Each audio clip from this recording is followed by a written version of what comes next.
Hey, Chad, pretty good. Glad we got a college football Saturday with Arkansas this week. Absolutely. I mean, you can't ask for more than that. We're going to be able to watch the Hogs and enjoy the Saturday, and that's always a good thing.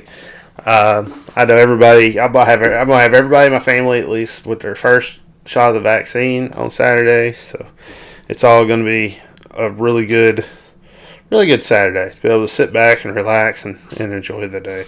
I really can't wait. Yeah, that's awesome, man. That's great news, and no better way to celebrate with a SEC game. Hopefully, a winnable game against Mississippi State. Mm-hmm. I know we beat UAPB, but it still feels like we're kind of on a 3-game losing streak, so it'd be fun to right the ship this weekend. Speaking of that UAPB game, I have a question. And I want to address this right away. Get it right out the gate. Get it out of the way. That game, the atmosphere did not feel like a Little Rock game atmosphere. It just did not feel like a normal Little Rock game would. Now, the games we've seen in Fayetteville have been good games. They've been like the games you would expect in Fayetteville. Even the press said, after the Little Rock game, it just felt like drab. Like it just wasn't an exciting, fun game to be at. And I know that we are playing UAPB, but it was a very historic game, And you just got to wonder, did people not show up because it's a HBC, or did they not show up because COVID? What was the deal there, right? Because I'm a big advocate of Little Rock games, but if that's the best we can do in Little Rock anymore, that's not going to cut it. That's not going to fly moving forward, And I hope it's not because they're a HBCU. I hope not, man. That'd be embarrassing if it was. But golly, it just didn't seem, like a Little Rock game normally does. Yeah, if people down there in Little Rock that are really wanting the games to stay there, feel like you haven't had one in a couple years, you feel like the attendance would be better than 40,000, and that's you're giving a couple thousand. Not 10,000 of those are UAPB fans, but you still think there's enough of UAPB alumni or fans or students that are still going to go to that game to increase that, and you still only got, I guess the official number was 42,000. On a beautiful Saturday in October, that you can't just show. Still the teams had some good wins this year. We're not as bad as we have been in football. So it's still a decent amount of team. It shouldn't really matter what team comes in there. Exactly, it shouldn't matter. You think to prove that you want Little Rock games in the future, I feel like they would just, no matter how you take advantage And if you're thinking this is going to be a sure win, why the hell wouldn't you want to go to a sure win? Yeah. Are you I'm a fan. I'd want to be there, especially at a sure win, right? Yeah. That's tailgate it up, have some fun, go in there feeling right. You got a sure win. Have fun. Yeah, especially as many people live down there and fans, and then South Arkansas, of course, and fans coming from the Deltas. You're closer, so you don't have to.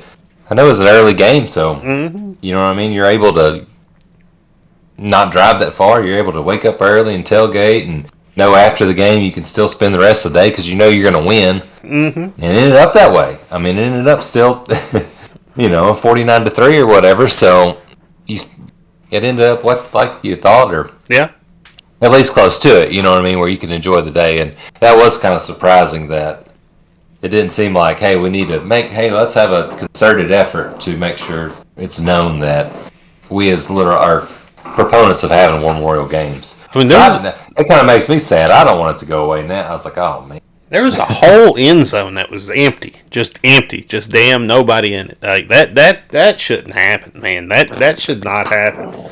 That place should be packed and rocking and rolling, and and ready to go. And you got to wonder, like, what caused the low attendance? There had to be something that caused that low attendance. And, I wish we could put our finger on it and say, okay, here, this is what it is. You know what I mean? But, like, everything's so speculative when you think about it, right? It could be this. It could be the COVID situation just causing people not to want to, get out and stuff. I don't know. I don't know what the vaccination rates and things like that are down in Little Rock, or how weary people are, But, I know down here they don't give a damn. They don't care. They'll just get in little huddles and lick each other's face at ball games or whatever. They don't care, man. They're just having fun, right?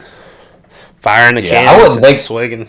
High school games, same way. Like, it's not, you know what I mean? Yeah. So I wouldn't think that's the reason. I wouldn't think it's because they're at HBCU. I wouldn't think that's the reason. God, I hope not. Either that they would. Like you said, I mean, this is just because, like, look, you're probably definitely not getting LSU after that. You know what I mean?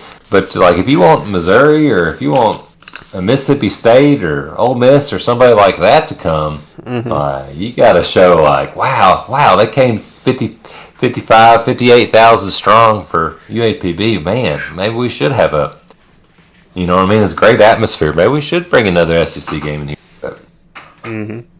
Yeah. So I don't know, but that was my thing with that whole game, was just like, wow, the attendance was so low, And then we went out there and we handled business. We did what we needed to do, and that was good to see. It's good to get a win under our belt, and then it's good to be able to change the loss categories at the end of this, podcast when I'm writing it up to win. I'm excited for it.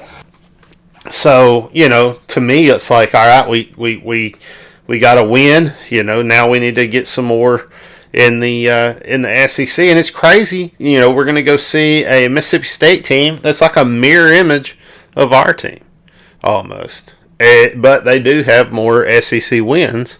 But I don't feel like the SEC teams they've played have been, the best quality, except for A&M, which they beat, which is interesting.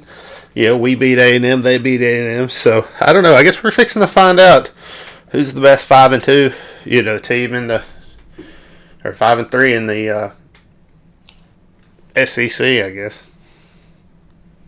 Yeah, it's going to be, I mean, we're sitting dead last in the SEC West. So, this is a big game for us. I mean, a big game for Mississippi State as well, because they don't want to be in the cellar, and they're trying to, it's Leach's second year. They're trying to keep out of that. I mean, the SEC West, toughest division in not just college football. It's the toughest division in football, and just football anywhere. There's not a division, and obviously NFL teams are better or whatever. But as far as just a stacked division where you're just in any level of football, maybe in any sport, maybe there's a soccer league or things like that I have no idea, a cricket league that I have no idea what division. But it is so tough, and this is a big game for, two teams that's going to be very competitive, that are going to be fighting for and motivated for a win. Exactly. Yeah, exactly. We're coming off a bye week, so we're nice and healthy, healed up.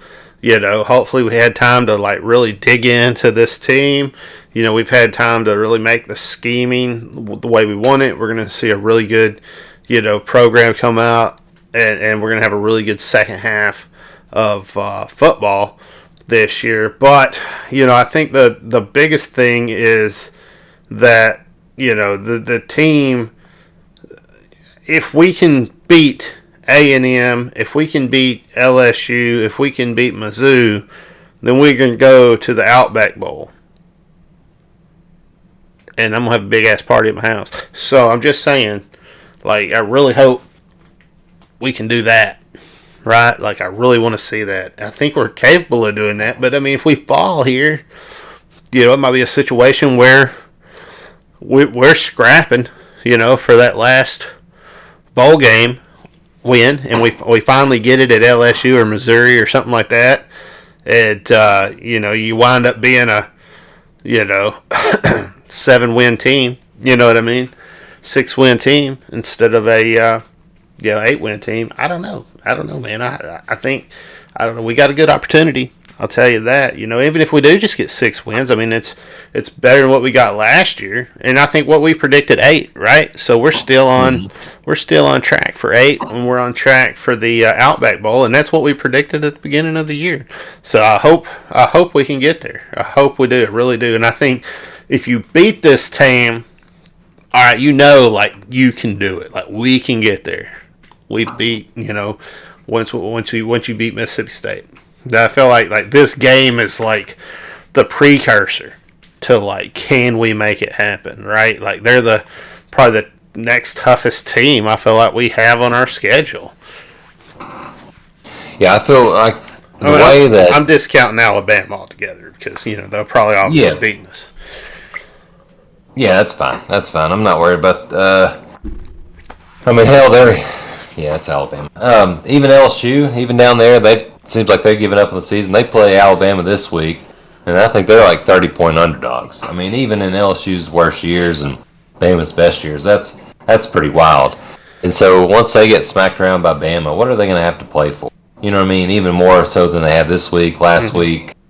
So Mississippi State's, I mean, one of the tough, besides Bama, probably the toughest, it seems. Like they're on a roll because they're coming off a win against a ranked Kentucky team. An overrated Kentucky team, but it's still top 15. I mean, that's how the rankings are. A lot of teams have 2 or 3 losses in the top. Hell, we're like 27th, like just outside the top 25, and I couldn't believe that. Like, it's like, really? We're 5-3. You know what I mean? Like, yeah. So there's a lot of kind of a jumbled mess. And then Missouri, obviously, we got a good chance and need to break that losing streak against them. So Mississippi State, this seems like you're like exactly what you're saying. Like, this win would propel us for the rest of the season. And I think you get back healthy. Like we're getting back. You look at our injury roster, and we don't have hardly anybody on there. We're coming back almost 100% healthy right now. So, I mean, you're coming back with a full head of steam, with everybody on your team, out there getting after it.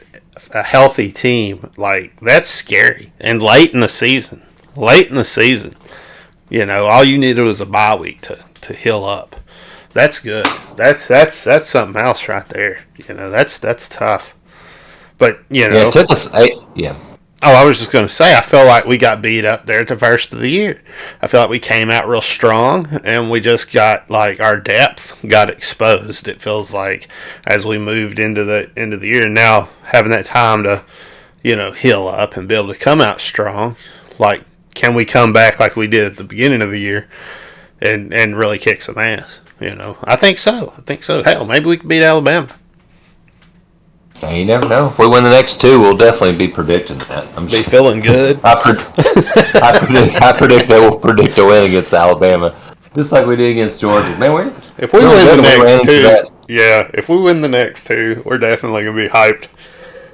I mean, we ran into a buzzsaw at Georgia, and they've done nothing but whip everybody's ass since we've played them. So that's nothing really to be ashamed. But yeah, it's like it took us 8 weeks to get to a bye week. And even in that UAPB game, that's why we didn't really talk too much, go over every play in it, because it just felt like we were kind of just got that 49 points in the first half and hit we played 12-minute quarters in the second half and just had pretty much a running clock. So it's like that didn't even matter. It's kind of sleepwalking through it. So that's, but it was nice just to get a full bye week. Feel like we're refreshed, kind of like what's kind of happened against. Like A&M, when our defensive line was still really good, we just had that 3-man pressure, and we were getting to the same quarterback that beat Bama. You know what I mean? So that's kind of what we need to do against Mississippi State. Hopefully the whole defense refreshed. Hopefully that D-line is ready to kind of get after Mississippi State's quarterback, because I don't know if we've had a sack since A&M game. And I'm serious about that. Yeah, I mean, I hope we see our defense improve. I definitely do. And they did, kind of take a downward, spiral. But at the same time, you had guys that were hurt. You had guys that had to sit out, and I think that caused us to not play at 100% to some degree. But I don't know. Sometimes you got to tackle. You got to wrap up. You know, you got to take people to the ground. You know, you just got to be more deliberate about it. You know, and that's just coaching. That's just like want to.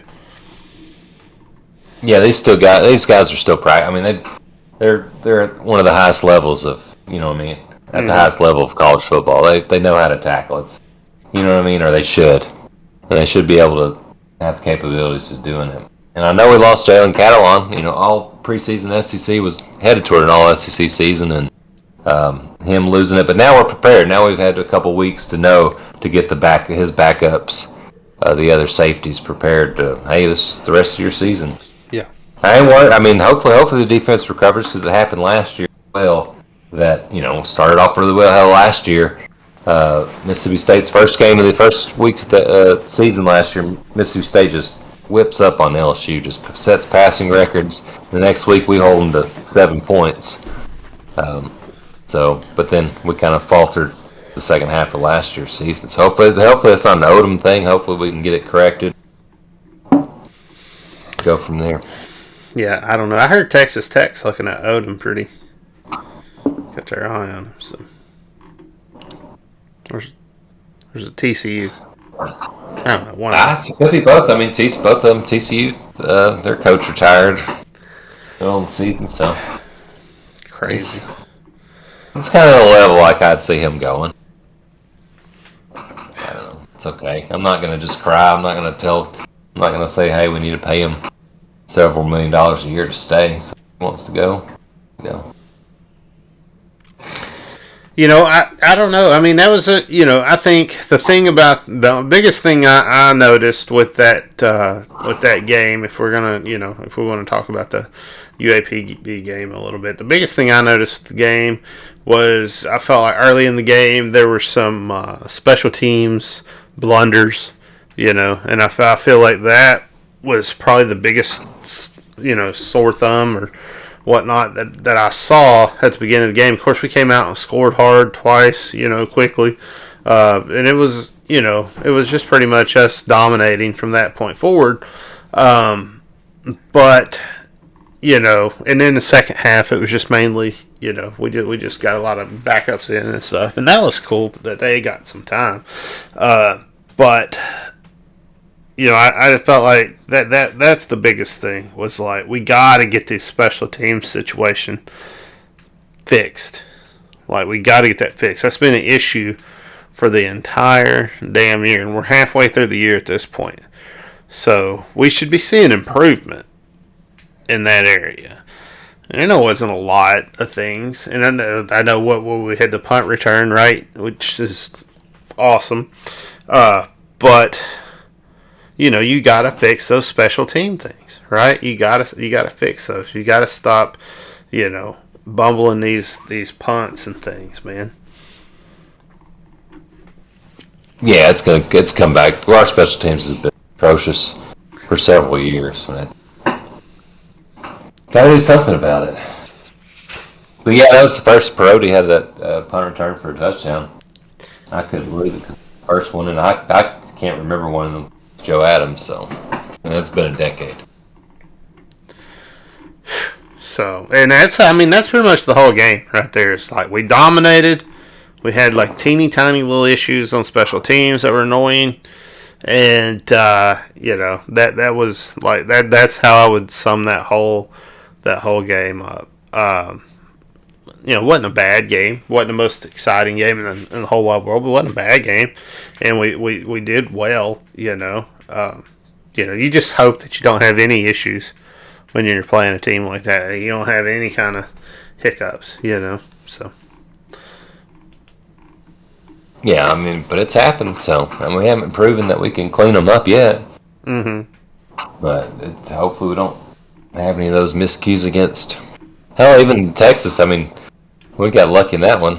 One of the first plays of the game that could have changed the whole game is when we dropped a punt. Luckily, we fumbled it out of bounds. Mm-hmm. So even things like that, even in those wins, some of those wins we haven't been great.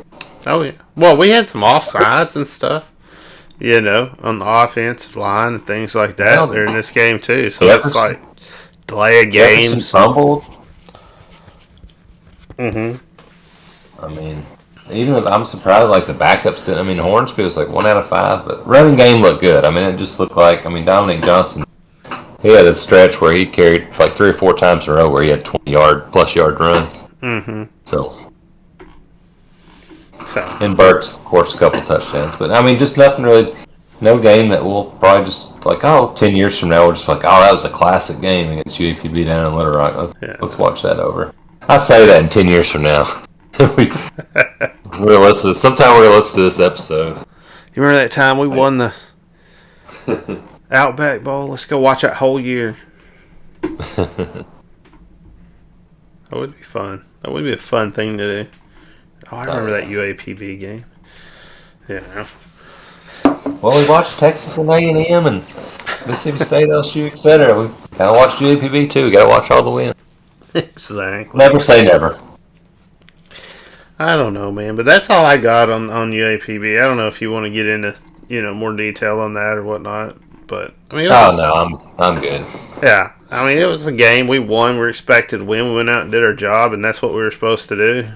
Well, win is a win is a win. You move to the next game. Let me ask you one question. All right, glaring obvious question that I think that the other fans asked us during the game. So I want to go ahead and ask this: do you think they took their foot off the throat? Do you think they took their foot off the gas? Do you think we should have been more like vengeful in how we beat them? Should we have went out in the second half and just kept putting it on them for for another quarter?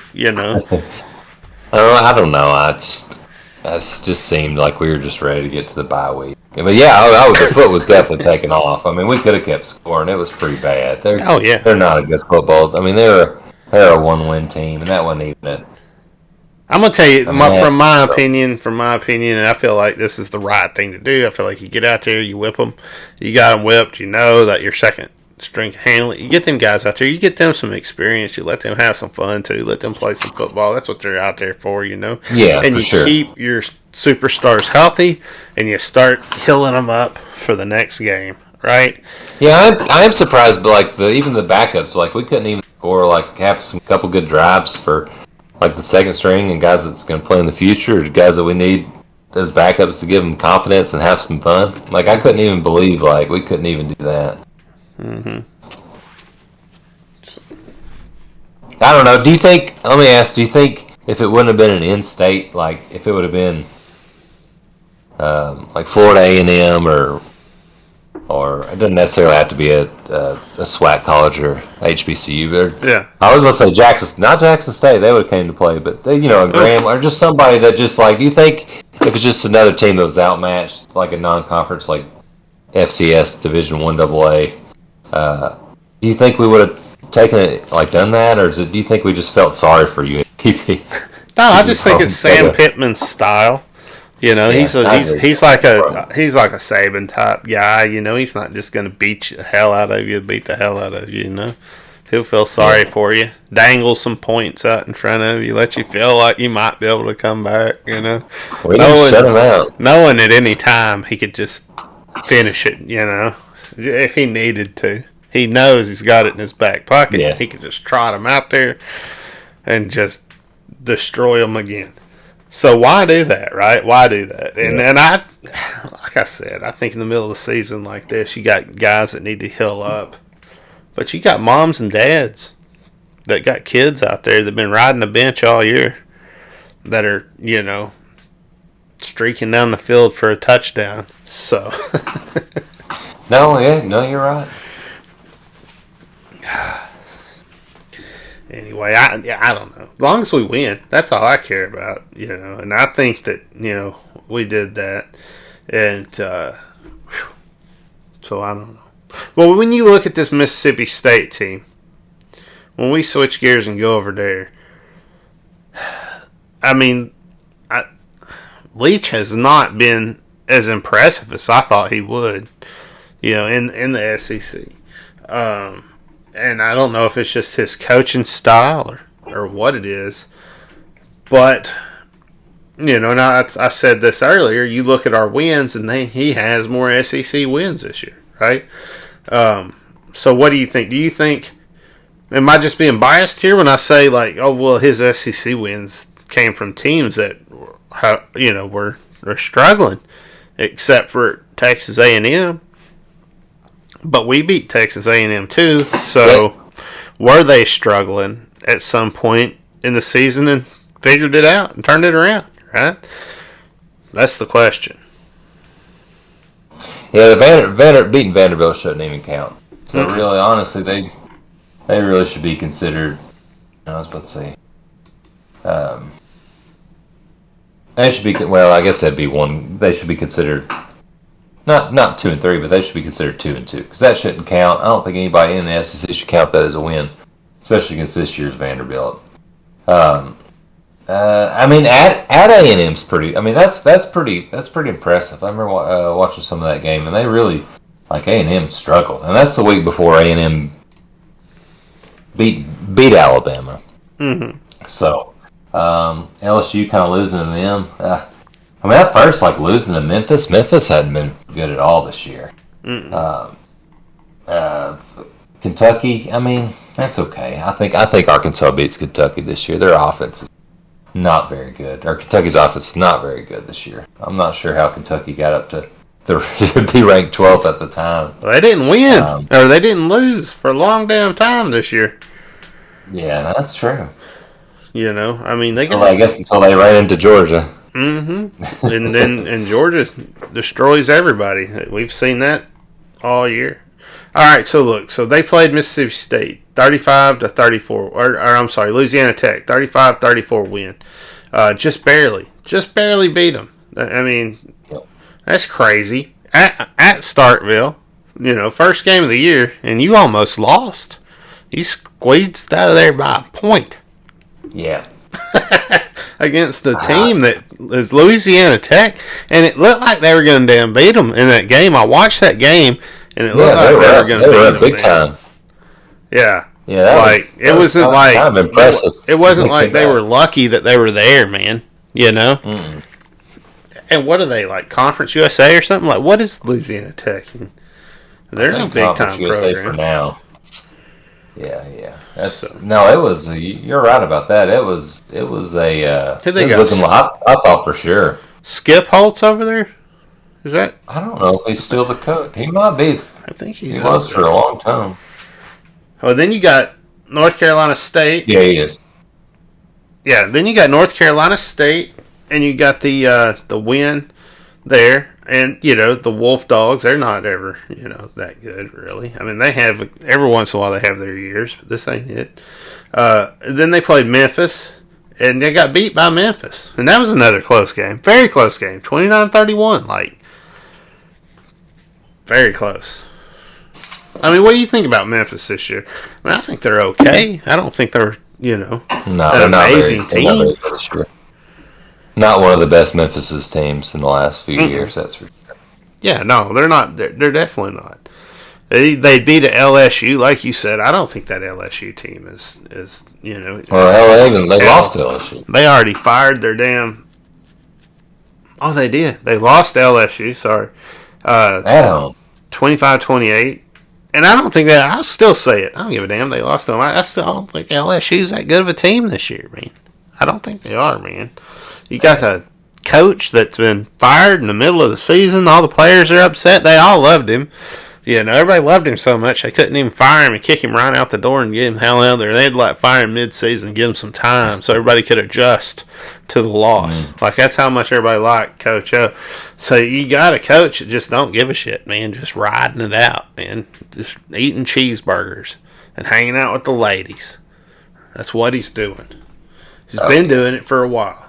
But now it's like full time. Like before, he was giving you guys, he was giving LSU some effort, and now I bet he's not.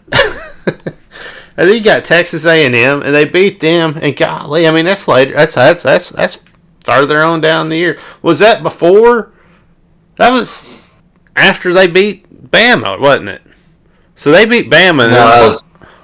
They lost to Mississippi State, then beat Bama. So they lost to Mississippi State, then beat Bama. Yeah, because when Alabama played Mississippi State, that was Alabama was pissed that they lost to Texas A&M the week before, so they just took it to Okay. Mississippi State. So that's their bye week right there. Okay, I see. And then Bama just beats the hell out of them bad, like 49-9. And the Bama's going to do that to everybody for the rest of the year. They're upset, man. Rightfully so. I wish we could have been the one to beat Bama, though. Like, I wish they wouldn't have been pissed off till the week after they played us. I mean, look, man, we beat Texas A&M, and Texas A&M beat Bama, so that means we can beat Bama. We just got to get lucky and do it like they did. Yeah, everything's got to come together, sure. And then you got like this Vanderbilt win, like you said, man. And that's like, why would you beat Vanderbilt by 45 points, man? Like, that's like playing UAPB, man. You shouldn't do that. Like, that's just mean. And now they're playing us. You know, they're probably all hyped up. Oh, they played Kentucky, beat Kentucky, which Kentucky, they hadn't lost the game the entire year. And then lost to these fools? Yeah, that right? Well, they lost to Georgia by a couple touchdowns. But looking at like Kentucky's schedule, Poor like Kentucky. they barely beat.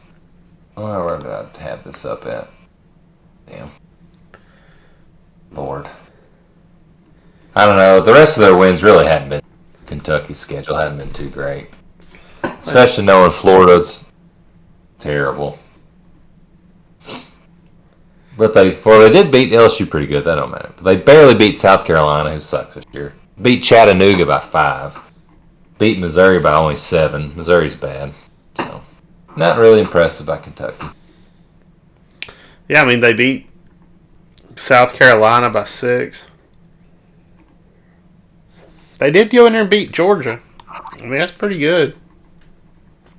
Florida. That's pretty good for Kentucky to beat Florida. For Kentucky, yeah, that's the first time they beat them at home in a long time. And they beat LSU pretty handedly. Yeah. Man, now they get to play Tennessee and Vanderbilt. Like, they're going to win out the rest of the year. Tennessee, Vanderbilt, New Mexico, and Louisville. What? What? Like, why don't we have anything? We never have anything like that. Ever. Never. Not any year. Ever do we play teams like that. Ever. We are, like, when it comes to our schedule, we are the cream of the crop, man. If we whip everybody's ass, there is no doubting that we are the champion. There's no, like, oh, man, but look at their schedule. Yeah, no, it ain't gonna be like that, is it? Man, they just give us the toughest damn schedules every single year, man. Year in, year out. No matter what. COVID's gone. All these teams playing Vanderbilt, too. From Ole Miss got to play Vanderbilt. I know, from the East, like, just, or the West, just all these Western teams playing Vandy. It's like, what the hell? Yeah, that's a BS. Man.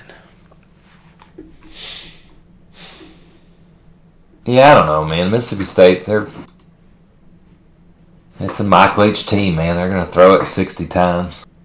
I think the stats are like, let's see. I think their quarterback, Will Rogers, has attempted like 440 passes, and KJ Jefferson's attempted like 170. So just the difference in styles. It's pretty crazy. Will Rogers, man. Like, Will Rogers. You remember the old cowboy pictures? Like the cowboy. I was just like, I don't know how old I am. I'm like, am I just that old, man? That like nobody else is like, because that was before my time. Like, yeah, no. Will Rogers that was like my grandpa and my dad was like, check this out, you know. And I remember it was like that. Yeah, no, that is. There's like the Kids Foundation. Other people are probably going to remember this, right? That are like my ages. Like, there was like the Kids Foundation, and it played at the beginning of movies in the movie theater and talked about it and asked you to donate and stuff. Oh man, that poor guy. Will Rogers died in 1935, so that's a little bit before. Good Lord. man. And now we got us a Will Rogers playing on Mississippi State. And that's just the team for some cowboy guy to play on, too, isn't it? Oh, that's crazy. Well, let's see here. What the hell do they got? Let's look at this. Let's see who the hell they got on their team. If they got anybody worth a damn here.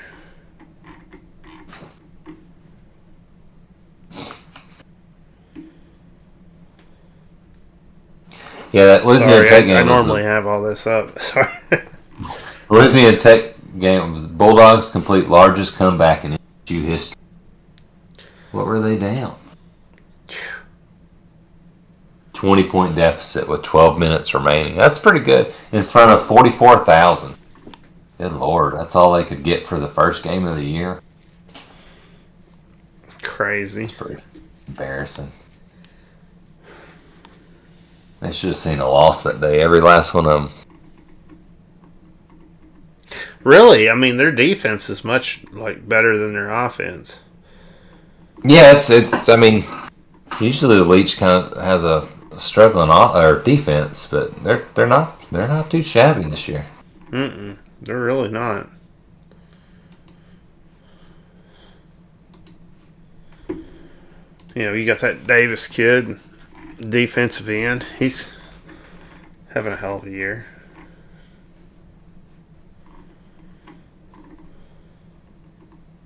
What's this? Gosh. Boy, your team's got some different. Why don't you put your depth chart in your damn stats? Your not stats from the last game. I don't care about stats from the Louisiana Tech game. Your team stats and your depth chart right there. Or how about you have stats right beside your players on your depth? How about that? Make it easier for podcasts. Be their main focus. Oh, yeah, no, it's like they don't have. Yeah, it's like they don't have. They don't have it together at all, man. For sure. Yeah, like you had to really dig down in there to, to find the damn thing. But I don't know, man. You got that. You got that. They got a stable of running backs with that Marks and Johnson and Jerrigan or however the hell you say his name. That Johnson's 6 foot, big old kid, kind of a bruiser, The other guys are, shorter, quicker backs. Yes, and they use them a lot in the passing game. Man, they average 2.6 yards a rush. That's terrible, but they do use, a lot of their passes like runs. But that other guy against Kentucky, I was preparing to come on this podcast and be like, wow, that Marks for Mississippi State's a heck of a running back. It's like, well, he is a running back, but apparently didn't run the ball. I guess I didn't notice that. It's crazy. He had a pretty good game that game, though. But yeah, him and Johnson, that's about the only two you're going to see in the backfield. I mean, when you look Rogers doesn't run. That's not that's exciting that maybe I'm a coward, man, but I like to face a quarterback that I don't have to worry about running the. He hadn't ran it all year, not one time. So it's nice you don't have to worry about him escaping out. The last time we saw him, Bo Nix for Auburn. And you look at our offenses, we're scoring 32 points per game. They're scoring 28. So, I mean, if you run the numbers on this thing and you're like, who's got, the better numbers? I mean, we got the better numbers on offense. They got the better numbers on defense.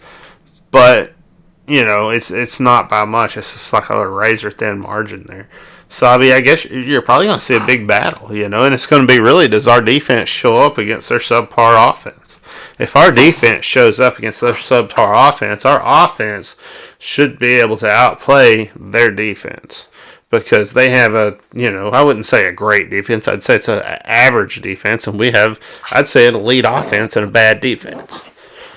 Yeah, I'd agree with that. I think the big key is just getting them off the field when it's like 3rd and 3. Because they're going to get these 3 and 4 yards at a time little passes. They're just going to just throw it 60 times a game, but they're not going to down.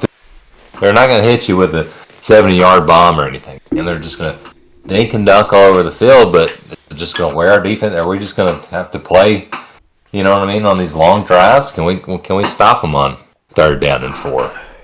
Exactly. And Leach is the same way, where he's going to go for them down. I know there's been some games where he's turned down field goals. Absolutely. You tighten up your special teams. You tighten that up quite a bit, and you go ahead and you get out there and you do what you need to do special teams wise, and then you just you run the ball. That's what I think. I think we should run the ball. We're looking at their rush defense. I mean, we should be able to run the ball on them all day long.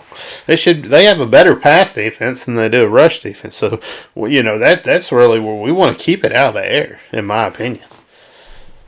Yeah, that's a really good point. Yeah, I feel pretty confident running. Besides Georgia, I feel confident we can run to anybody. Mm-hmm. I think just with that backfield, and then also KJ Jefferson, I believe we can pound it.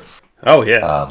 I'm hoping for Traylon Smith to have it, because he's still listed at the starter on the depth chart, but hopefully he has the big game in a long time, because Dominic Johnson and Sanders are right there, kind of contending for those carries, because they've been really taking advantage. Good Lord. It'd be nice to see Traylon Smith just have his best game one of these games. Mm-hmm. And Dominic Johnson, leading scorer, UAPB game, I mean, leading rusher. I mean, he got out there and got it done, did what he needed to do, and made a case for getting in the game a little bit more against, these other teams. Yeah, I mean, the average is 7.9 yards a carry, and that's with 40 carries on the year. So he's just. But man, Rocket's fun to watch. He's fun to watch, man. He's so good, man.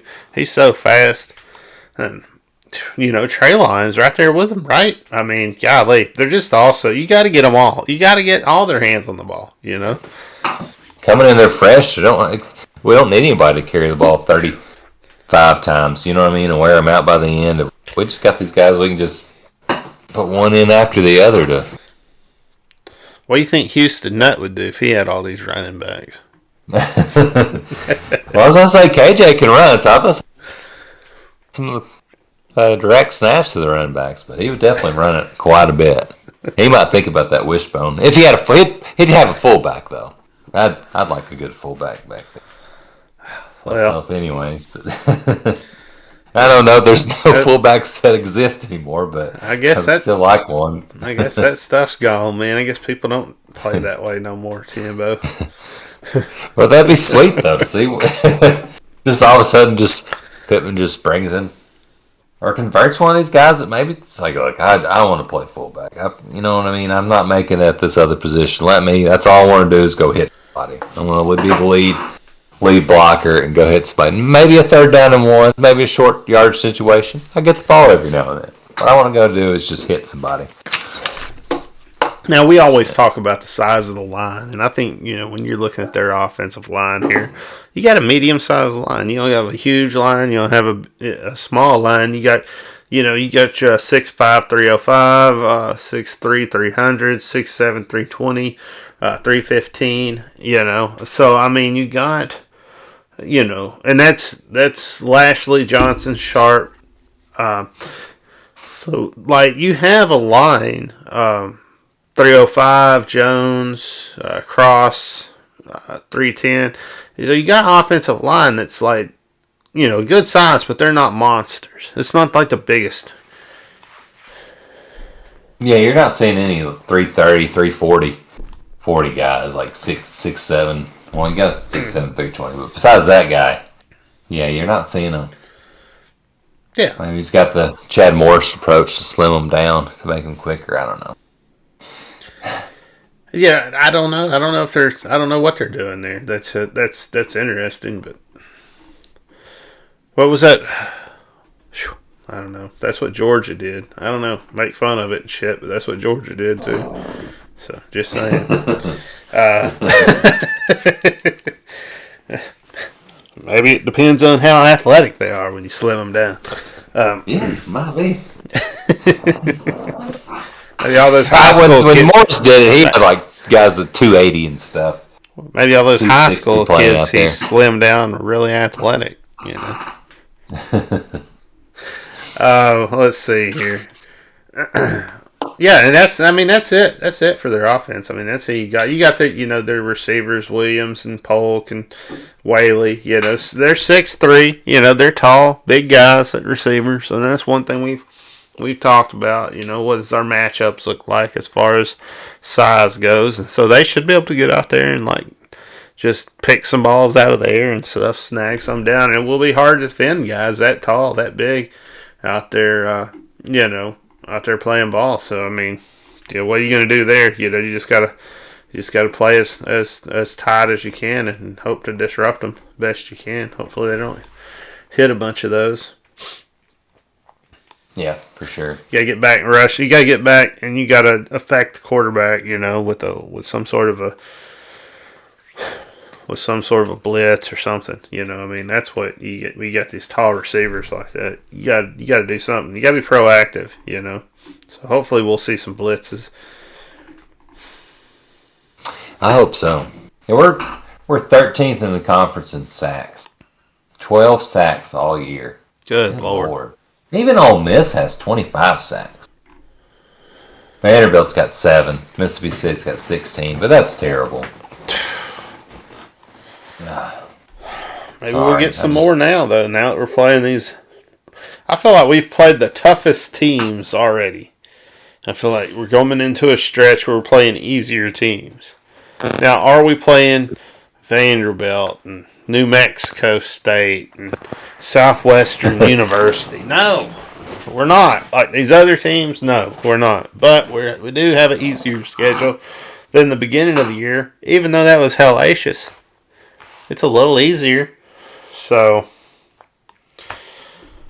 good Lord. Yeah, it's definitely easier.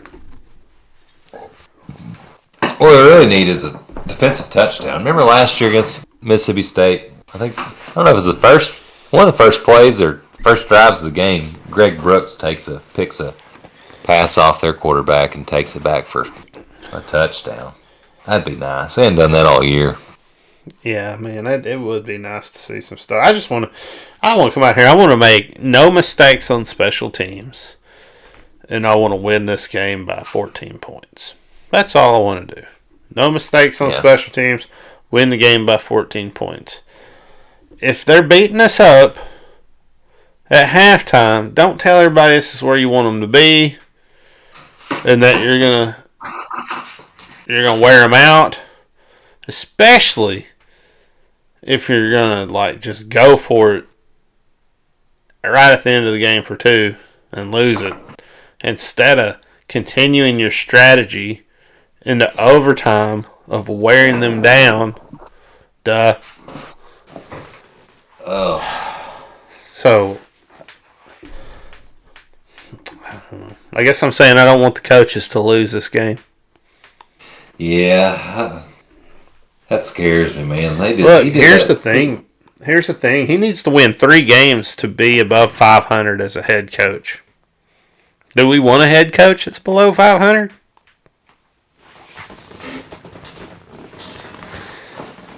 So,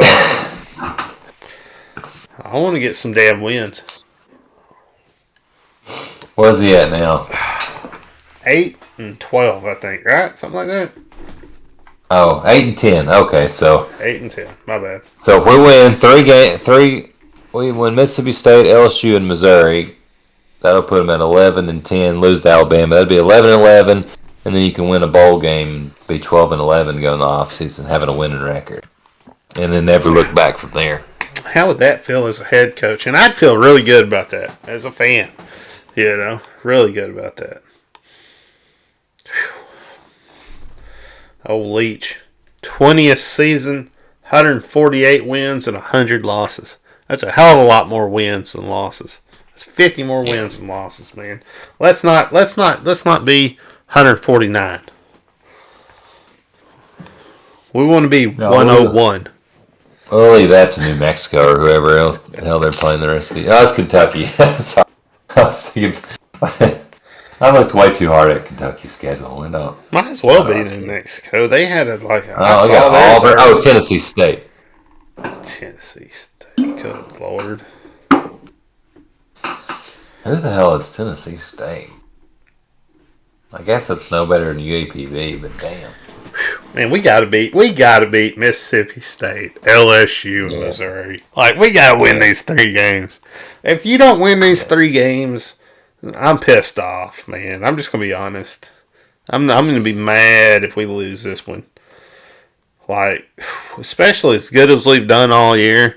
And I guess a lot of people would say, oh, well, Chad, if you just went to a bowl game this year, that'd be enough. Yeah, it would have been at the beginning of the year, man. It would have been enough if we would have, played a close one with Texas and didn't beat them. We went into A&M and barely won that one. It would have been enough. That's not how it happened, man. We shellacked them. We beat Texas, We're a different program we thought we were going to have.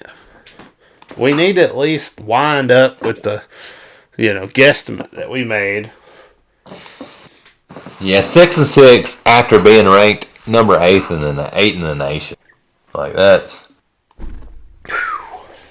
having all kinds of articles and college game day going to your game and things, and people just praising you and all this kind of telling you how great you are, and then going 6-6 after that.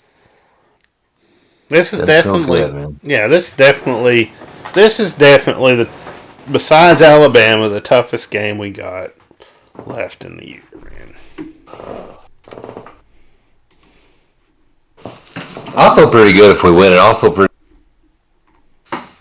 if we're 6-3. After this one, I'll feel pretty good. Well, when you look at their defense, they got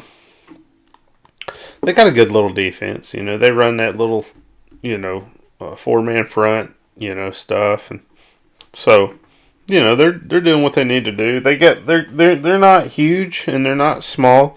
And I think the biggest thing that I notice with them is that their secondary are quite tall, right? You got 6'2", 6 foot, 6'3", 6'4". So you got some guys that are quite tall in your secondary, and as your defensive ends who could drop out into coverage, which we learned that during the Ohio State game, if they needed to. So you got some really, you got some tall guys out there defending, some tall receivers that we have. So, we might have more of an issue, throwing the ball down the field than we have had because of that.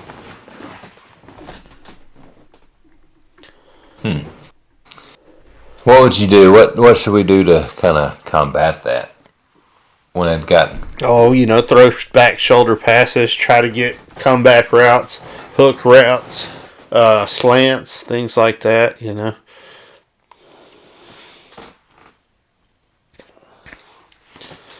That's that's what you would that's what you would want to do is like take advantage of your cuts, against those defenders, really outwork them, utilizing your leg work, things like that, right? And try to neutralize them in that way. And especially if you got guys that can just flat, like if some of these guys are tall and big and slow, just bust past them, and just throw it up. That's true. So, yeah, that happens. I mean, the biggest thing is like those passes where a lot of teams we play, they got smaller, they have smaller defensive backs, where you can just drop back and throw it up. Like Ole Miss, for example, right? And you can the quarterback can just drop back and just kind of float it in the air and let the receiver, attack the ball. And it's harder to do that, when you're playing, players of a, taller stature. It's harder to do that. So you can't, right. You definitely don't want to get in a situation where you're throwing up a damn Hail Mary. Yeah, that's for, yeah. But you don't want to get in that situation anyway, right? So. No, you'd hope not, yeah. And besides Trail and Burks, we hadn't had anybody shown that they could kind of play that. But that's it, man. I mean, their special teams ain't nothing special. So. Yeah, it's a pretty good look at them. Yeah, I mean, they've been sacked 22 times. I guess that's more on their offense, but they've been sacked more than they've sacked. So that's another. I think that offensive line, their offense, been sacked 22 times. Yeah, I do have a kick return for a touchdown. No punt returns for a touchdown. They've given up 2 punt return touchdowns. Wow. Punting's not that great. Below 40 yards of punt. Mm-hmm. What about their kickers? Anything about their Well, another thing, we might see some sacks in this game too, because their sacks allowed is pretty horrible. Yeah, and their tackle for a loss is a lot too. Like their tackle for a loss allowed is like 4.4. You're right. So like they're getting hammered out there. Yeah.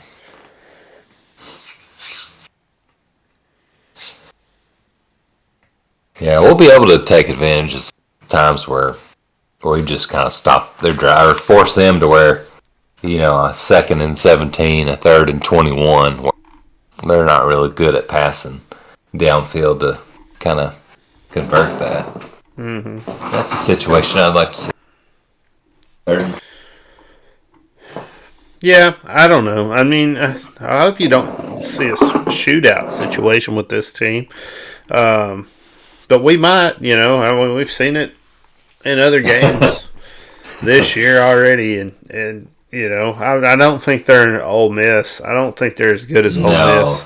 And I'll tell you what, man, I think we're damn just as good as Ole Miss is. I don't give a damn what anybody says, man. We didn't beat them, but we're just as good as they are. They know that, and we know that. And, I think Ole Miss could come in here and beat, Mississippi State pretty easy. I think we'll be able to go in there and do the same thing. So, I feel pretty good saying. Even though we both have, 5-3 records, right? Even though we've both beat Texas A&M, even though, we've both lost a big one. Theirs to Alabama, ours to Georgia. Even though we look very similar in how we match up. And this is just from watching them, really. Just watching their games this year. I just feel like we have a better team than they do. We have a better rushing attack than they do. I feel like we have a better passing game. But then, you're going against a good offense, a good throwing quarterback, right? And you're like, golly, we've already had trouble with that this year. So, can our defense step up? I guess that's the thing. Can our defense step up and stop them? And if they can, we definitely win this game. Definitely win this if our defense does what they're supposed to do. Even if we have crappy special teams again. Yeah, you gotta rely on the defense. Get some stops. Please get some stops, because hell, I bet if the defense does bad and the special teams does good, we'd still win. Because we've had several teams this year. We've had several games this year where the defense could have just kept sucking. That's fine, but if our special teams would have done well, we'd won those games. Yeah, 3 extra games. So I don't give a shit what y'all decide to fix. But y'all need to pick one and fix it during this bye week. Which one's easier? Golly. And Mississippi State I think they were 17th in the playoff rankings this week, so it'll be nice to get another. I'm guessing they're ranked top 25, so it'll be nice to get another top 25 win. I put that and kind of move up ahead in the standings, move up ahead in the ranking. I'll feel good 6-3. I don't think they're ranked. It says here AP coaches vote poll RV, and then we have RV by ours too. What the hell does that mean? Receiving votes. Okay, it was just the I guess we're just both receiving votes. Yeah, it was just the playoff playoff rankings or whatever. They were 17th, which is weird that they were 17th anyways. Oh, they already came out with those? Mm-hmm. Were we on there? No, we weren't on there. Damn, man. No, we don't. I mean, I don't. I mean, we're as good as they are. Now we gotta whip them. Yeah. Golly, now it's personal. As bad as Texas has been, that doesn't make me feel like that was a good win. I thought they turned it around. I thought they started doing well after they took that loss. No, they've blown they've done well in several games where they're up in the fourth quarter and they've blown like 3 or 4 fourth quarter leads. Wow. Which is pretty funny, but that's hilarious. Doesn't make me. That's why we need to win some more games. So I'm not just bragging about beating Texas. Brag about getting some SEC wins. Do you know we have the SEC's best third down defense? Really? I did not know that. Yep. I definitely didn't know that. That's pretty good, man. We allow opponents to convert first downs 27.9% of the time. A conversion rate that ranks 4th best among the FBS teams. Damn, that's this good. Year. That's really good. But we are so down on this defense. Like, we are down on them all the time. I just want to mention this, man. That's the stat I saw. Man. No, I mean, there was early in the season we were forcing a lot of 3 and outs, like 1 first down and out and stuff, and I'm just like we were way better at the beginning of the year. Like, get that back. Yeah. Golly. Damn, that's crazy. Who would have thought, man? Who would have thought? So everybody out there's been trashing the defense. That's pretty damn good. I mean, you can't ask for a lot more than that. 4th best in the entire nation. Best in the SEC. Second. Damn. Second in the SEC in pass efficiency. That's pretty. Mississippi State's 9th, so we can. Maybe those big, tall defensive backs are slow as hell.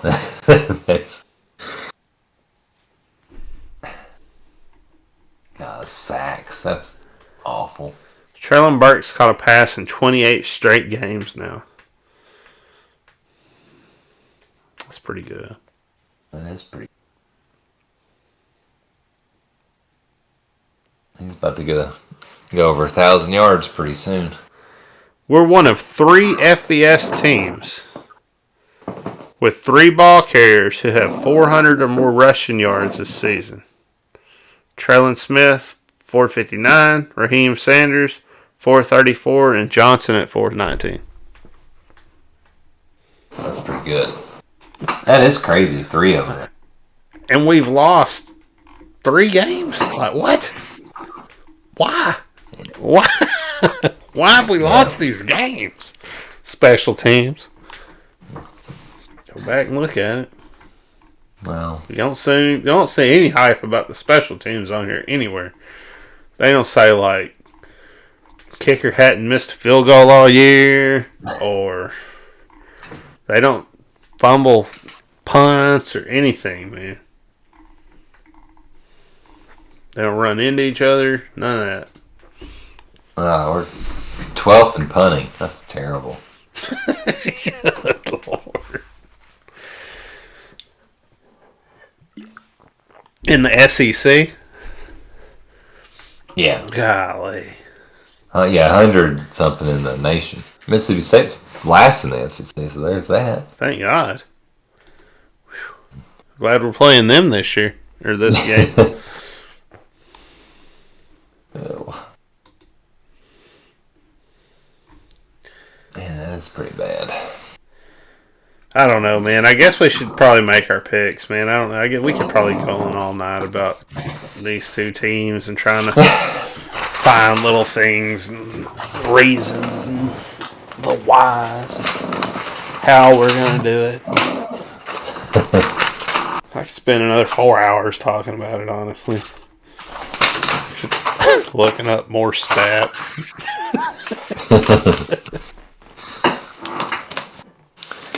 Well, I've got Arkansas 34, Mississippi State 24. All right, you think it's going to be one of those shootout games, huh? That's not a shootout. You know what the I say? Shootout was that Ole Miss game. Arkansas 28, Mississippi State 14. That's pretty good. I like it. Cloud of dust. 3 yards and a cloud of dust. Every single play. Put it all on the defense's back. They got all those fancy stats.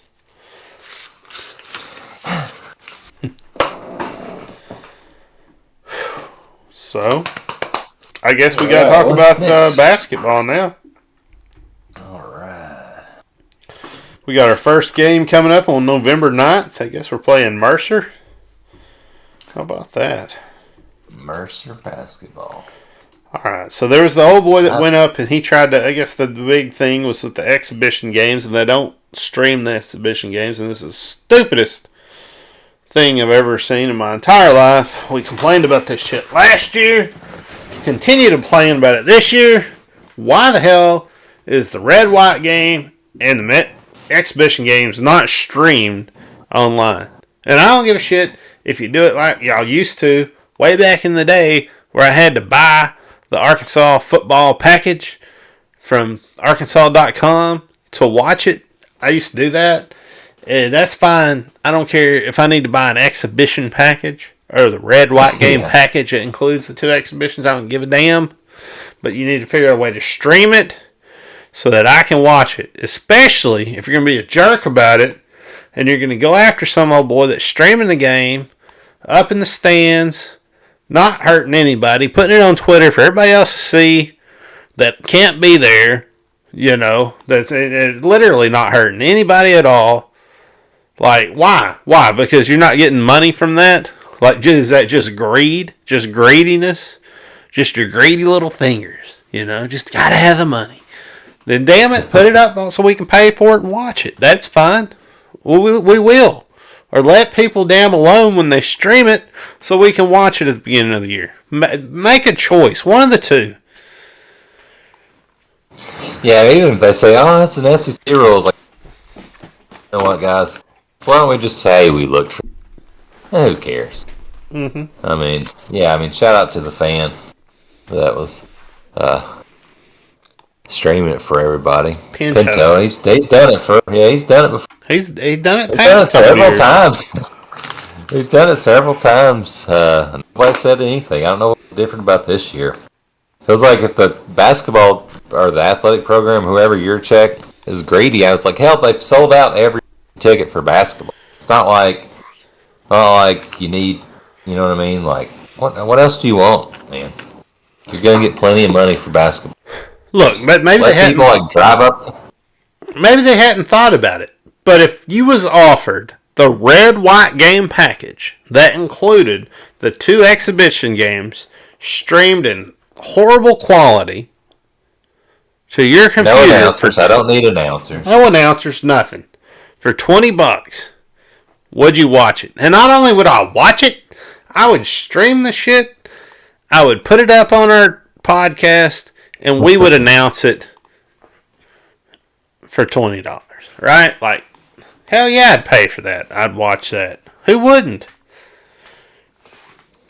Yeah, it's wild, man. I don't know. I'm kind of honestly glad I didn't see these games. Kind of sucked, man. We almost lost to East Central, a Division II school. But I didn't watch that one. So it's hard.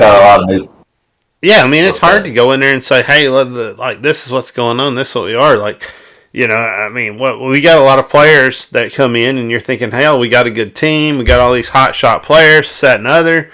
You got your red-white game. Your red wins the red-white game, which is unusual because, you had the guys you knew on the white team. So you're thinking like they're the ones that are going to, win that game. But they don't. And so then it comes down and you get this close game with, East Central, like you're talking about, where it's a 77-74 game. And then damn North Texas, another close game. 68-60. Win both of them. I mean, it ain't like you're losing them. At least you're damn winning them. But why in the hell do we got these close-ass games? Like, what's going on? Like, are we gonna have a year where it's kind of, we start off with these, games and we're struggling and then we get better? Or is it, golly, it's nail biters, right? We don't need nail biters this time of the year. Or is it just because, we're rotating a lot of guys in on exhibition games and, we had a lot of backups in. We're just letting everybody get some time. We're really trying to judge what we had out there, and we were, taking our time to, like, put these guys in and evaluate them. We don't know because we didn't get to watch it, because when they tried to stream it, you went out there and stopped it. So we don't know. We can't tell you. But that's the questions you got to ask right now. Like, when we go play Mercer first game, is it going to be 103 to 42? Like that's what I hope. That's what I want to see. Yeah, I think there's a lot of things, a lot of new faces, still some injuries with Jalen Williams and Kamani Johnson, but there's no excuse for those games to be close. And there did seem like Muss was guys, but a lot of guys minutes starters. I mean, the 5 starters got plenty of minutes. Mm-hmm.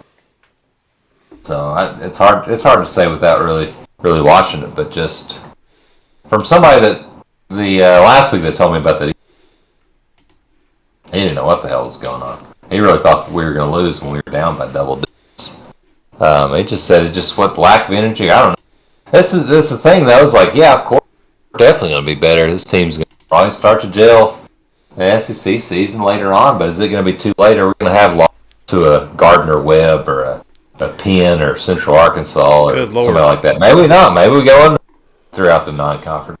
It could happen. I mean, when the lights come on Tuesday night, it's a whole different animal, and you expect us to win all these games. At least win these 3 games before we go to the Hall of Fame Classic little tournament. I was going to say, once we go to the Hall of Fame Classic, we're playing Kansas State and Cincinnati, Illinois. I mean, we're damn jumping in the fire. You know what I mean? So, like, you got 3 more warm-ups, and then you're playing real big boy basketball. But you can't lose them because it all comes down at the end when you're getting selected for the March Madness. They don't say, oh, well, that doesn't count because it's in November. No, hey, every damn game counts. They look at the RPIs and numbers and all that stuff. It's like, you don't want to have that. Because who knows how good these teams will be. Mm-hmm. You know what I mean? Northern Iowa's they've been pretty good. They've had tournament wins in the past. Not really Gardner Webb. Mercer's beat us. They beat us a couple years ago in Little Rock. Mm-hmm. So it's something where hopefully these teams gel, but it's just the whole roster we've kind of did the last couple years. Let's just college basketball in general. A lot of teams do that, but got some really good transfers. Kind of like who you kind of look at it though, and we kept getting transfer after transfer in the offseason. Like, where are they going to fit all these guys in? It looks like it's going to be tough. Mm-hmm. I mean, it looks like they're trying to find. I would like to see Muss press a little bit, play a little faster, and kind of be able to use that rotations a little bit more this year. Mm-hmm. But hopefully, I mean, we're ranked in the preseason for the first time in quite a long time. Team coming off an Elite 8 for the first time in 25 years.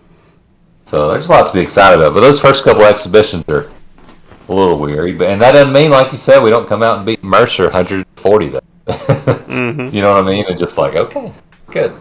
Yeah. Well, 104, I think would be good. Here's the thing, all right? You know, we look at this first game we played, this East Central Arkansas, right? And we take a look at this, when we look at our free throws, and we're looking good, man. We got that 58.6. We've always said we want to be, high on that. And then you look at your 3-point percentages, and you got 2 of 16. Like, they are jacking up some threes and not hitting them, man. 12.5%. And then in the paint, you're looking at 43.9%. Looking good in the paint. Like, 50% in the paint, yeah, hell yeah, I'll take it, man. You're almost at 6% with your free throws, hell yeah, I'll take that. But your 3 points, you're just jacking them up and missing them. right? And then we saw this last year, and I complained about it, and I said, you got to drive it to the basket. You got to quit. Like, if you're not hitting your threes, don't just continually throw them up the damn board, you know? That's pretty crazy. Yeah, and honestly, 16's not even a whole lot attempted. So maybe they did shooting that terrible for a while and just like, all right, we're done with that. Did go to the free throw line 30 times. Mm-hmm. So did out-rebound them, but, I mean, only out-rebound them by 8. Not really much to brag about. We only had 9 assists here. We had more turnovers. Pretty bad team like that. Oh, yeah, it was crazy. Our biggest lead was 6 points. Their biggest lead was 14. So think about that. Yeah. Whew. Good Crazy. Lord. Man, and they're even getting us on the rebounds, like you said, second chances. They're beating us on everything, man. Only thing we're beating them on is fast breaks. Getting up and down the court. That sounds like some Nolan stuff right there. Beating them on the fast breaks. I don't know. Who was our leading scorer in this game? Devontae Davis. So it's not really surprising. Even though he's a sophomore, he had the big tournament run last year. Mm-hmm. Really came on last year, so they said a lot. Even though there's some senior transfers, upperclassmen guy that's even been here, and he's taken a pretty big role in the offseason and kind of for the year. Him and Note and Williams that's been here. Hopefully Vanovers. Hopefully he improves this year. Mm-hmm. Yeah, and you see Note, he's doing well. I mean, he's having a hell of a game. I like, looking at Udemy, and you look at him, and he's getting up there and rebounding, man. And that's exciting to see. Having a big guy down low to be able to get up there and get the ball, and that's actually doing it. That's not like just sitting down there looking at it. Yeah. Vanover didn't see much time. Looks like he might be on the bench a little bit this year. Yeah, he doesn't look like in the next game too. North Texas only had 5 minutes playing. And that's last year after he had like 16 rebounds. North Texas played him. North Texas, you come out and you do almost the same damn thing against North Texas, where you come out and you get 73% with your free throws. You're looking really good on your free throws. I'll take that all day long, man. Anything above 60%. And then you look at the paint, you're hitting 42%. You're doing well in the paint, but your 3-point percentage, you're at 38.9. So you're actually hitting more of your threes this time than you were in the last game. And I look at it, I'm still like, man, that sucks. 7-18 sucks, man. That still sucks a little bit. Like, why we throw up so many? Yeah, well, you're going to have to get used to that. Cause that's just basketball in general these days. Oh, yeah, I know. Close to 40%, that's pretty good. So I complain about it anytime we... Oh, yeah, every game. Every year until we start hitting the damn threes, and then I get all excited about it. It's like, yeah, it does rack up pretty quick, but yeah. That 40% is a lot better than that first game. Whatever, 20 to 10%. I don't know. That was 12%. Hell yeah, I'll take 40 over 12% any day. Right? But, yeah, free throws even. So this is a better team, so definitely a better effort. Mm-hmm. We were ahead at 14 at the half, and then just kind of just half-assed it. Ume's really rebounding the hell out of the ball in this game, so he's looking good. Note looks good in this game, And likes getting to the free throw line, 7 out of 8. Note did the same thing. Both those guys took it to the basket when they really needed to. So he's got the high points in this game. Yeah, 21's pretty good. You never know with Note. Last year he did this. He could score 20-something. He could score 5. I like the games where he's on a little bit more. And you see likes, and he's done well in both games too. hit 13 points in the last game, 14 points in this game now. So he's going to be somebody to watch, throughout the year. Oh yeah. He's one of the really excited when we got him. He came transfer from Miami. He's been ranked in the top 10 in the ACC award for several years. So he's 5'7", so that's exciting to watch. Little Muggsy Bogues kind of. Mm-hmm. You'll definitely be able to know who he is out there, but he was really good in the ACC. The best. Yeah, and you got Tony and Davis right behind him, and they did well in both games. Also, putting up 7, 8 points, 10 points. So they had decent games. Yeah. Tony, that first game had like 15 rebounds, only a couple this time, but still, it's 4 out of 5. Mm-hmm. Pretty good game.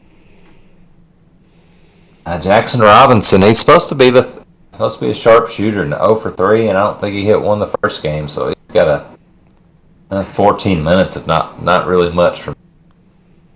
It's kind of and then Kalen Robinson, coming off that knee injury last year, 4 assists is pretty good. And then Wade, his first game.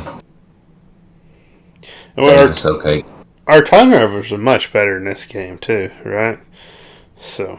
Well, we still got more than our damn assists, which is crazy. Wait, we got the same amount exactly. Oh, my bad, 18. That is crazy.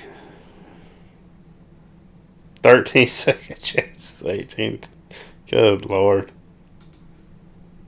And they outscored us in the paint. That's not. They did outscore us in the paint, man. That's not good. We've got to get Jalen Williams back. Yeah. Hopefully he plays. Hell, their bench outscored us. Their bench outscored our bench. Like, really, you look at the damn numbers and you're like, shit, man, we should have lost this game. Yeah, I'm not surprised. I mean, if we didn't have that nice first half. Lord. What the hell were y'all thinking? Should be a fun year, man. It's just gonna take some gelling, but it's just you can't afford to, like, you can't drop not like the NBA or something where you can drop a couple games in a long season. You just can't. We've got to bring it Tuesday. What do you think, man? What do you think about Mercer? Like, what's your honest opinion on them? Like, how do you think we attack them from a coach's perspective? Like, what do we do going into this game? I don't know much about Mercer, man. I'm not really sure what they do, man. I haven't seen our team play. So it's kind of hard to say.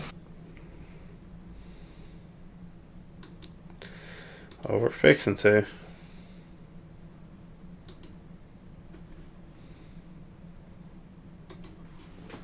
The Mercer Bears. Mercer.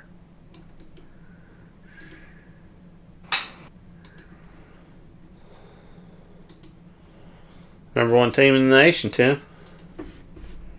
I wouldn't doubt it, man.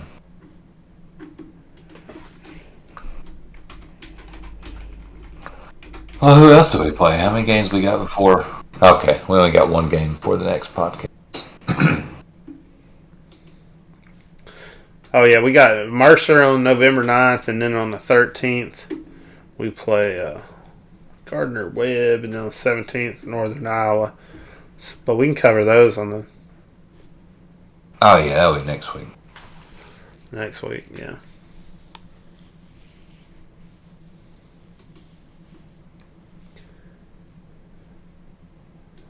Let's see who they've played. Mercer has played Fort Valley State University, and they beat them. It was the only game they've played so far. They got KJ. Oh shit!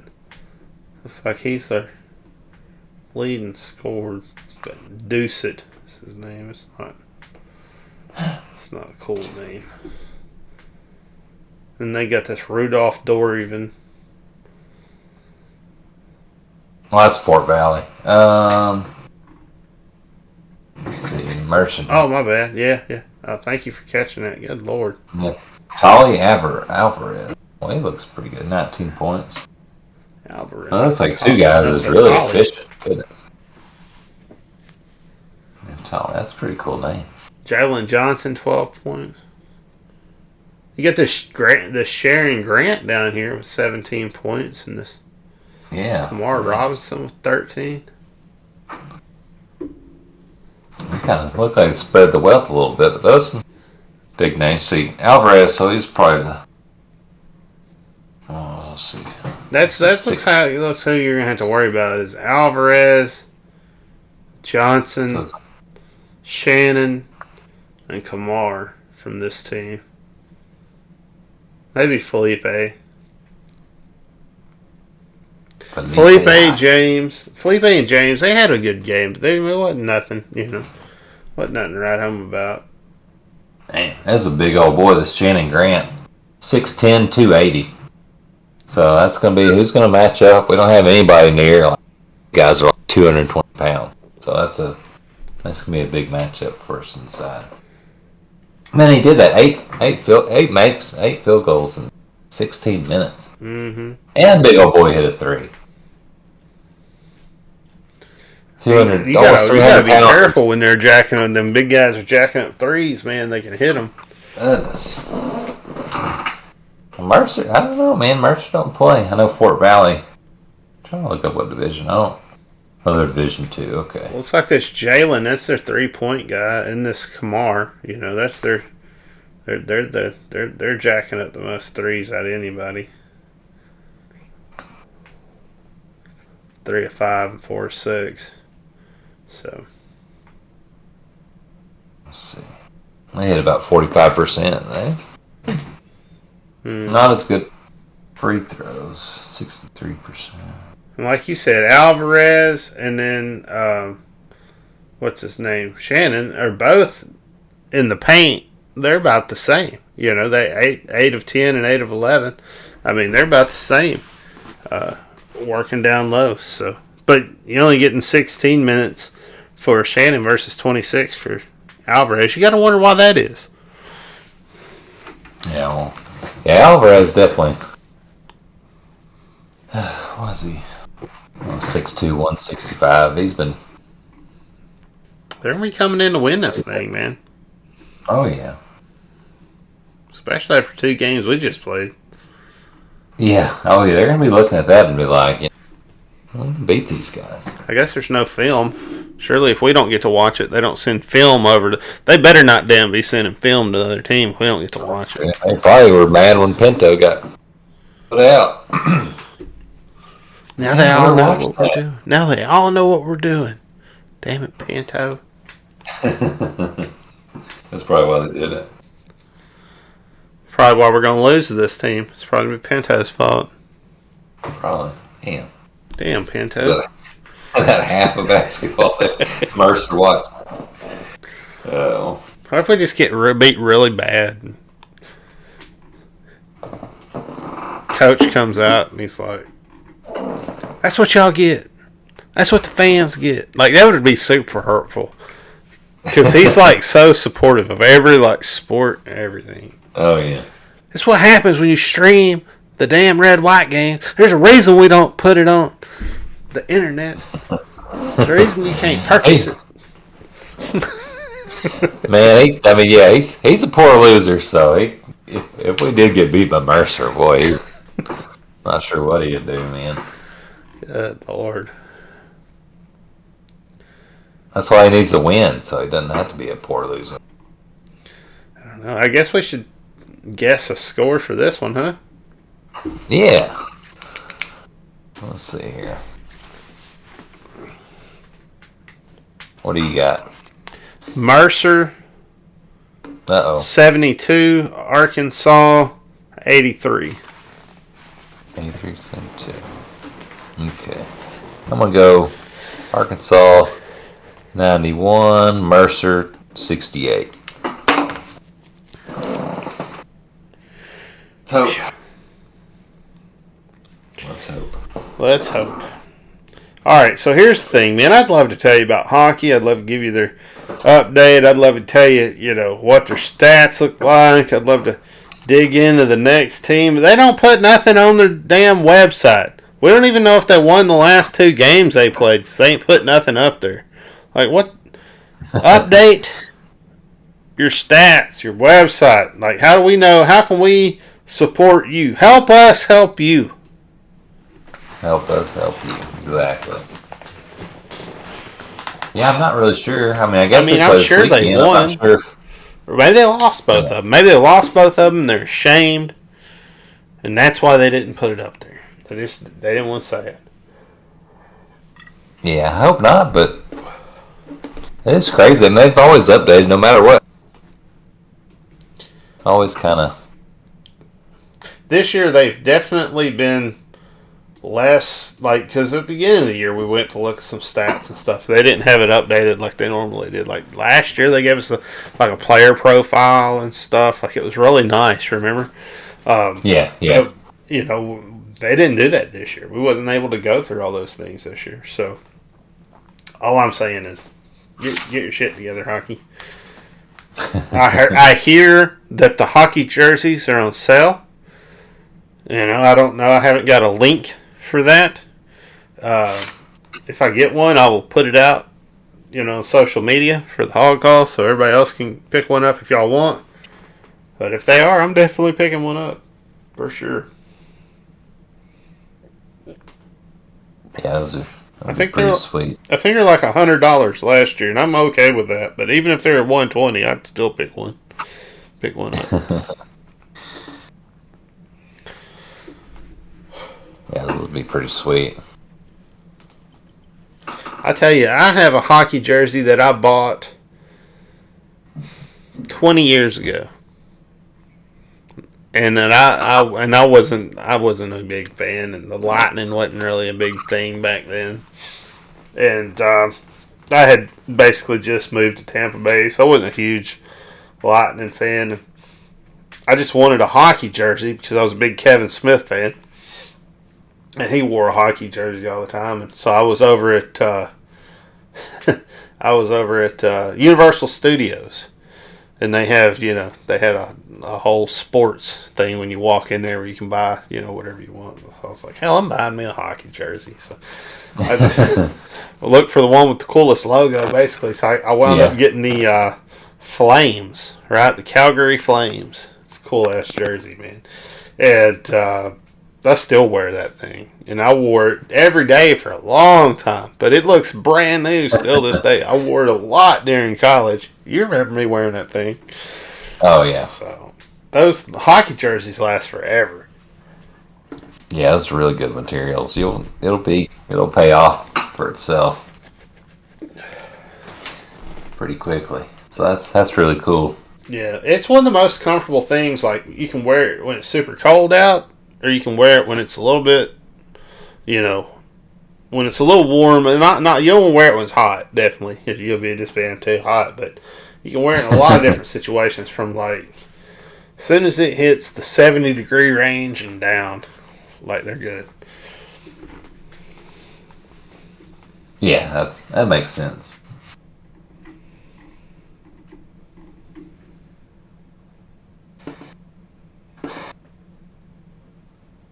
Well, how was the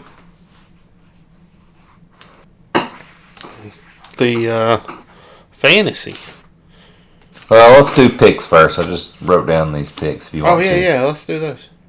Last time we both went 9-3, so you're 69-47, and I'm 72-44 on the year. So 69-47. Mm-hmm. And you're what? 72-44. Damn, man. Son of a gun. All right. Virginia Tech at Boston College. Let's go Boston College. Okay. That's probably... I'll do Vodtech to be different, but yeah, that's kind of a terrible game. Army at Air Force. This time of the year, there's a lot of The losses start to rack up. It's hard to really get excited about these picks. But Army at Air Force. Good Lord, man. Army at Air Force? That would be a pretty good one. Let's go Air Force. Okay. Yeah, I'm going to have to go Air Force, too.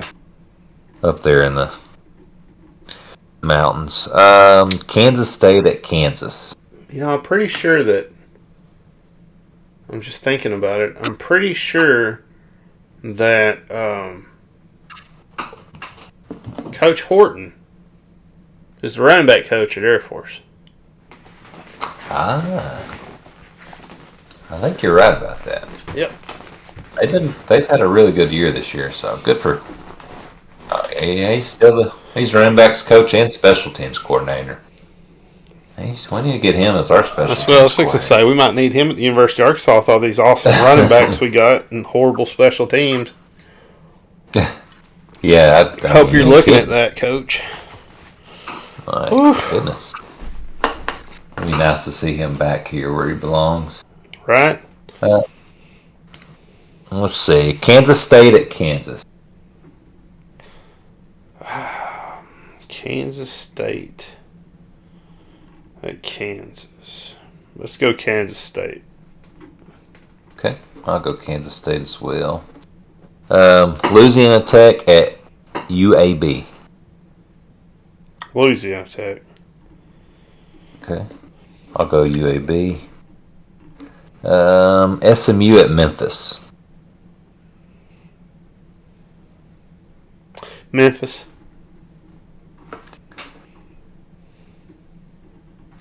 I'll go SMU. Man, I'm picking a lot different. Wake Forest at North Carolina. Wake Forest. I'll go Wake too. They're undefeated still. Well, SMU's a smart move. They are like the 23rd team in the nation. I just don't think they're that good. I don't think they're that good this year. I think they're overrated. That's all. Yeah, like they got a loss coming. Pretty good last week. Let's see. Auburn at Texas A&M.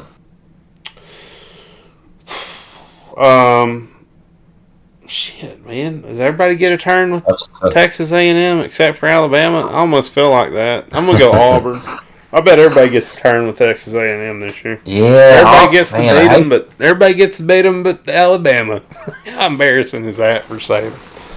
Yeah, I may go with you and pick Auburn.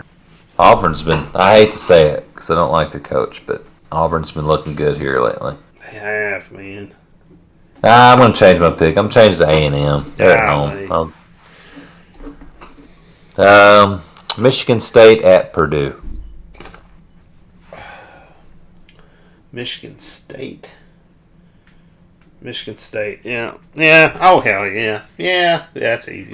Yeah. Yeah, there's not a... Oklahoma State at West Virginia.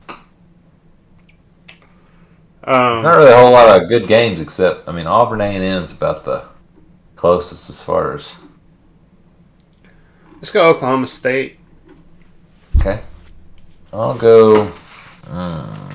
They got that mullet coach over here still? Oh, yeah. I'm going West Virginia. Yeah, they got old Gundy. I'm going with the mullet. Anybody with a mullet can win some football games. NC State at Florida State. Man, I think Florida State's got that. Man, I probably shouldn't do it, dude. God, that's right. I'm going to go NC State, the Wolfpack. Oh! Jesus Christ. Man, I should have done it too. I'm sticking with them. I'm going to stick with these losers.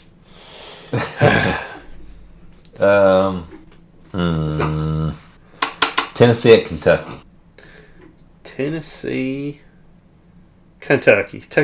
Kentucky's good, man. They got a good program this year. They can definitely beat the hell out of Tennessee. Yeah, at home too. I'll say Kentucky rebounds.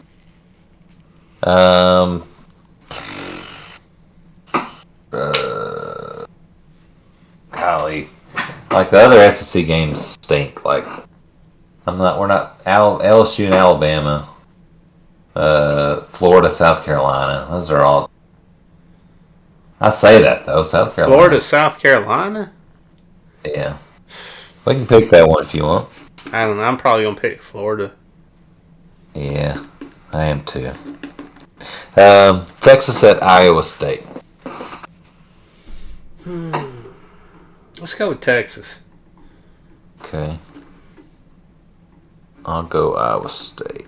USC at Arizona State.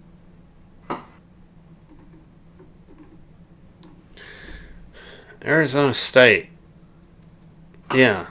They got, yeah, let's go with them. Yeah. I'll go Arizona State too. That's it. Oh, fantasy. Okay. Fantasy! Sports. Fantasy sports. Coming at you. Fantasy sports on the Hog Call Network. I was about to say, you read my mind, man. The Hog Call Network. Coming at you.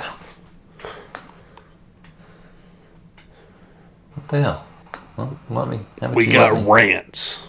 We got raves. And everything in between. Sure, no. Holy moly, man. All right. We told you we wanted some sound effects. Not one fucking sound effects. Through the whole podcast, man. Not one. Not one. I can't believe he's crying back there, Tim. I'm not getting paid, guys. Yeah. There's a reason for that, obviously. All right. Week 9. Last week, man.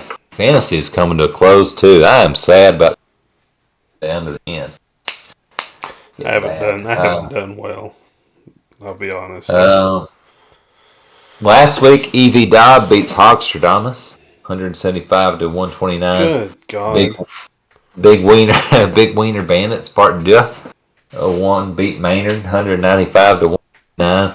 Good. Run Like a Razorback beat Florida Hog, 190 to 80. My and God. Pit Boss beat Hog Call, 188 to 155. Wow. So we're looking at Pit Boss. That's me, first place. Above at 7-2, 7-game win streak. I started off 0-2. Big Wiener Bandits, they're 7-2, but they've got less points, about 120 less points than me.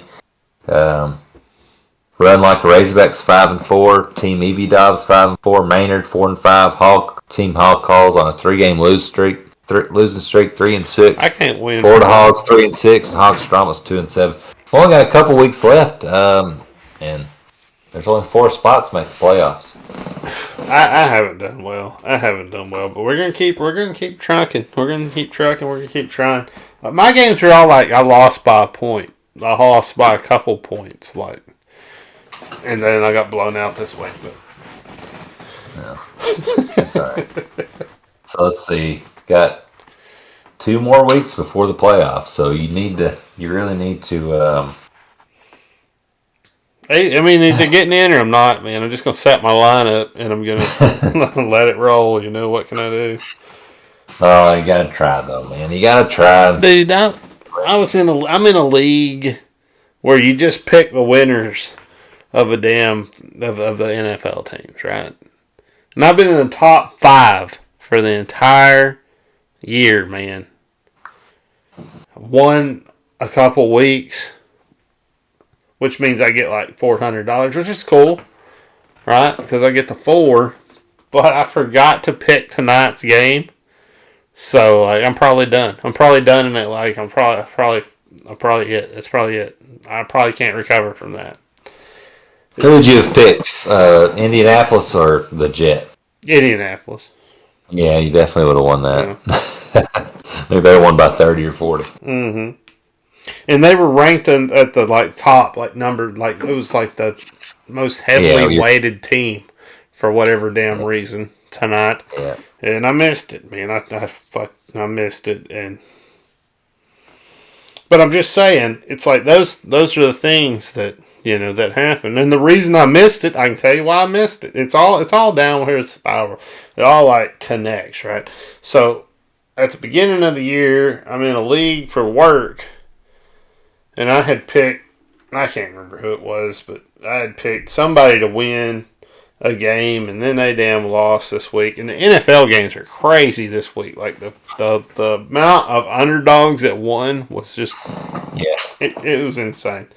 So anyway, I had I think it was the Bills or something. Anyway, I lost, and then I forgot to make my pick today because I forgot about that because I was doing them both at the same time, and so that's what caused me to, not think about it. Whatever. I don't know. I hope maybe I'll win every game. Maybe I'll win every other game except for that one game, and then I'll still be in it. Man. Maybe I'll get lucky, man. Maybe some people pick the Jets, man. No. Jets are coming off. Nobody picked the Jets, dude. No. Maybe. I would never pick the Jets. Like, if you bet in Vegas against the Jets every single game, you would make more money than you lost. If you just did that. If you just took $100 at the beginning of the year and you bet on every single damn team that plays the Jets just to win outright, just to win, even if you're only, making $50 off that bet, you're going to win more money than you lose at the end of the year if you just keep rolling it over. It is crazy if you just had like enough income where you could just go and just do that, and just even if you just make a little, just always, even if you're not doing the spread or whatever, you're just doing straight up. You know what I mean? Mm-hmm. Just pick against them. It's like, oh man, the problem with it is you can't get greedy, right? So you take you take $1 million in, and you bet it on the first team or whatever to win, and you win $1,500,000. What you really want to do is put the $500,000 in the bank and then bet the $1 million on the next game and continue doing that, right? And then taking the winnings and putting it, in the bank. But what people do is they bet that, and then they bet the whole damn sum and the next, and then like the Patriots, like they wind up beating the damn Patriots down the road or something, some wild ass.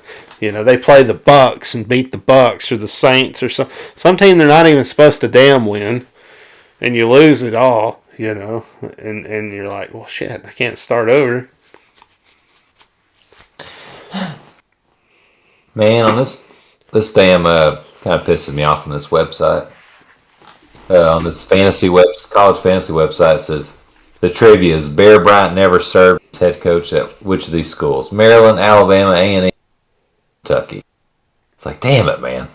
Why couldn't he have coached? Why do we have to be the answer? Why couldn't he have just coached us, man? Won us several national championships, and Saban would have wanted to come here. Because he joined the damn Army and went and fought overseas when he was offered the job instead. He went to war. He'd rather went to war than coach at the University of Arkansas. Golly. What an ass. What an ass. Thank you for your service, Paul Bear Bryant. I just... doesn't mean I just... We could have been Alabama.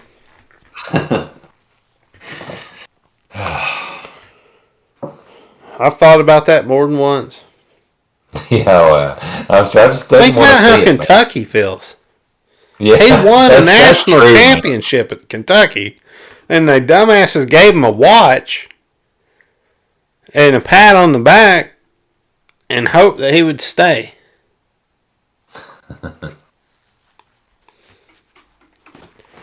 Think about that.